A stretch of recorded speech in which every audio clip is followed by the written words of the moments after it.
ফেসিবাদের একটি শাসন চাপিয়ে দেওয়ার জন্য সমর্থক সহযোগিতা করেছে।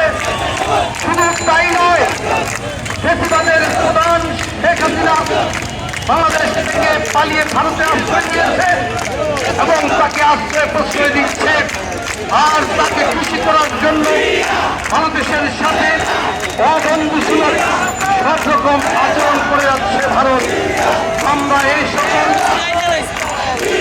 কাজের নিন্দা জানিয়ে আমি আজকে সবাইকে ভারতীয় হাইকমিশন অভিমুখে পদযাত্রা অংশগ্রহণ করার জন্য কোনো পথে শৃঙ্খলা রেখে গন্তব্যে পৌঁছানোর জন্য আহ্বান জানিয়ে সংক্ষিপ্ত বক্তব্য শেষ করছি।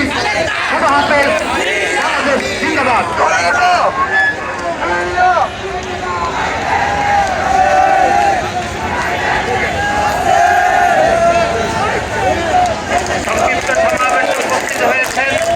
বাংলাদেশ জাতীয়তাবাদী স্বেচ্ছাসেবক দল কেন্দ্রীয় কমিটির বিপ্লবী সিনিয়র সহসভাপতি জনাব ইয়াসিন আলী, বিপ্লবী সাংগঠনিক সম্পাদক জনাব নাজমুল হাসান সংক্ষিপ্ত সমাবেশে বক্তব্য রাখার জন্য বিনীত অনুরোধ করছেন বাংলাদেশ জাতীয়তাবাদী স্বেচ্ছাসেবক দল কেন্দ্রীয় কমিটির বিপ্লবী সভাপতি জনাব এস এম জিলানী।